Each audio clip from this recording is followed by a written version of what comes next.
Hi, I'm Peter Martin. Welcome to PLZ Soccer as we count down to Scotland's opening match next Sunday against Haiti in the World Cup. We'll be doing all the preview stuff for you on PLZ Soccer. Tam McManus and Alan Ruff will be with me. Hopefully you can join us for that. And we'll also do post-match analysis as well and get your thoughts because we want to know what you think, not only on our YouTube channel, but right across all of our social media platforms. And we'll also tomorrow talk about what happened between Scotland and Bolivia as Steve Clarke tries to work out what his starting 11 will be in that opening World Cup game. What about the talking points over the course of the last week? Well, the season is over and everybody was asking who are Celtic going to appoint as manager. Martin O'Neill, for my money, is the right choice. The minute Callum Osman raced away against Hearts to that open goal and side-footed it into the back of the net, I knew Martin wanted that job, and it was just a simple process of Dermot Desmond sitting down with him and asking him, have you got the energy? Have you got the desire? And have you got the strategy to take Celtic forward? And I think emphatically Martin would have said, yes, I've been re-energised, I've galvanised Celtic Football Club in that run-in towards the title and the Scottish Cup. And I want to take the job on. So a second full-time stint for Martin.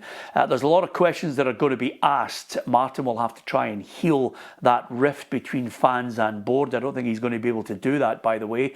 Will there be changes at boardroom level? No. Will Dermot Desmond be leaving Celtic? No. But I think the fans will go out of their way to try and build bridges or continue the criticism of the way Celtic operate. It's quite toxic at times between the supporters and the board, and I don't know how they're going to heal that rift, but I don't think anybody's going to be sacrificed on that board. I think they'll stay silent over the summer.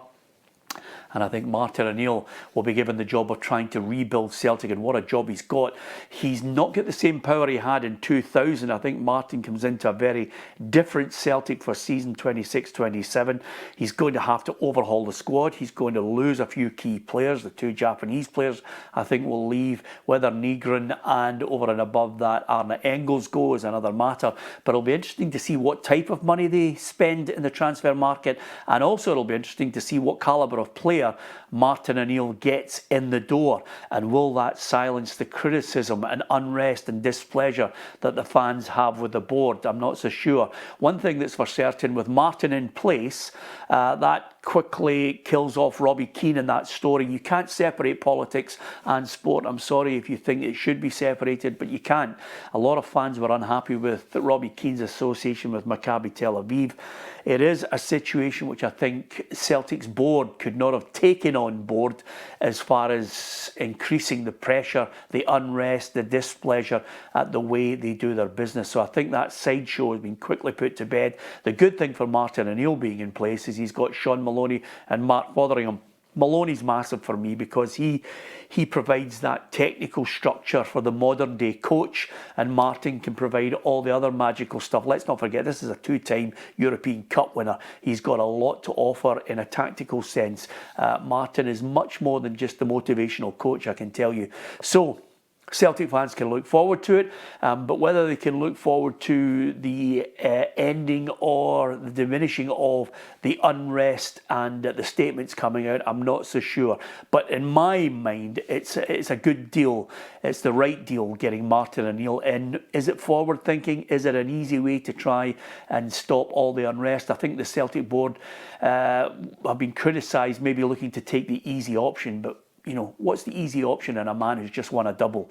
And of course, he's brought the Celtic fans together in support of him. And I think that's the key issue that Celtic need to embrace moving forward. But I still think there'll be a fair bit of unhappiness in the background. Now, Andy Robertson to Spurs, 32 years of age. He'll sign for the London club on July 1st. He's announced it. Spurs are happy to signal that he will be in there. He's a leader. He's a winner.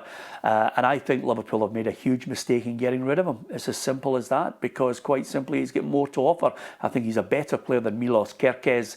And I think had it not been for the fact that the Liverpool board looked at the Mo Salah affair and thought to themselves, we are going to stick to our guns. We're not going to be giving older players big deals, and I think that has gone against Andy Robertson. He should have been still in the red of Liverpool, but he's a Spurs player. Would I like to have seen him back up in Scotland? 100%, but I think money and the deal is the driving force, and I think Andy Robertson will make Spurs a better team next season, and I don't see them fighting relegation.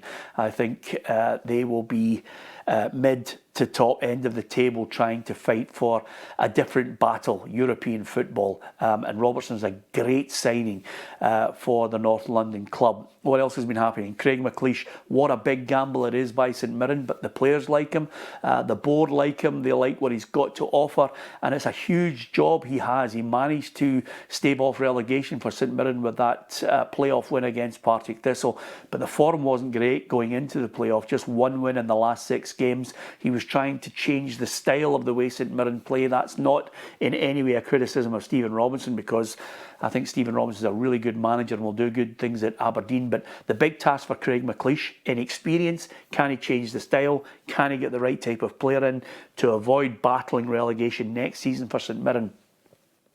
All of these questions will be answered over the course of the next year, but I wish him well. It's a brave decision by Keith Lasley and the St Mirren board to back him at 3-year deal, taking him to the summer of 2029. So good luck to Craig McLeish. And the best bit of business so far, some Celtic fans will say it's Martin O'Neill. I think Hearts have got it in Calvin Miller. What a signing he's going to be for the Jambos, because he does deliver. He's had 11 assists. He's had 9 goals for Falkirk. He is a skillful player. He's a mature player now, and I think he's at the peak of his powers, and I think Hearts are really going to benefit from his wing play.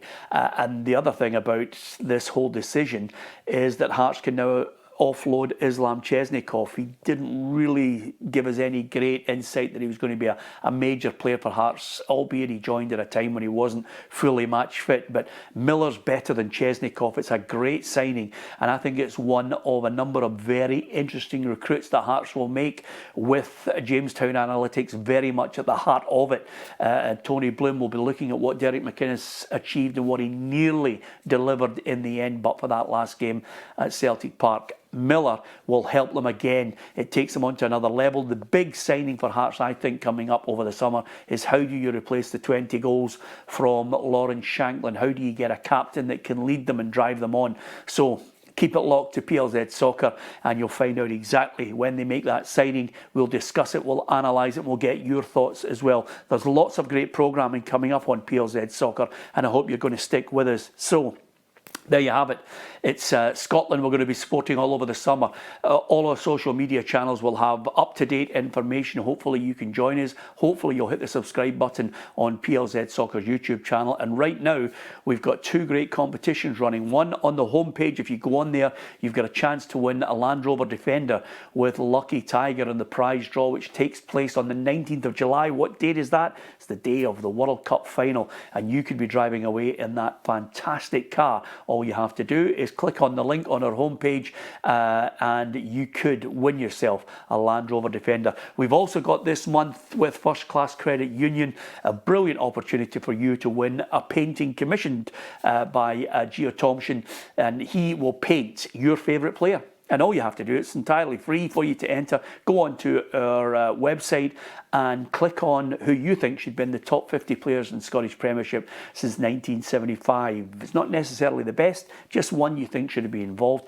Everybody who's in there and has submitted their details, we'll pick out one lucky winner at the end of June, and you could have a fabulous painting of your favourite player hanging on your wall. So 2 great competitions running, lots more to come in PLZ Soccer, lots more signings, lots more programming. I do hope you've enjoyed it. I'm going to be on TikTok, I'm going to be on X, I'll be on Facebook, Instagram, and of course on YouTube throughout the summer, giving you updates and letting you interact with us as well. So give us your thoughts. Martin O'Neill, what do you make of it? Andy Robertson, what about Craig McLeish? What about Calvin Miller? All of these things are the hot topics at the moment. Give us your thoughts, and don't forget to subscribe to PLZ Soccer. I will speak to you over the course of the next 24 hours when we digest what happened between Scotland and Bolivia.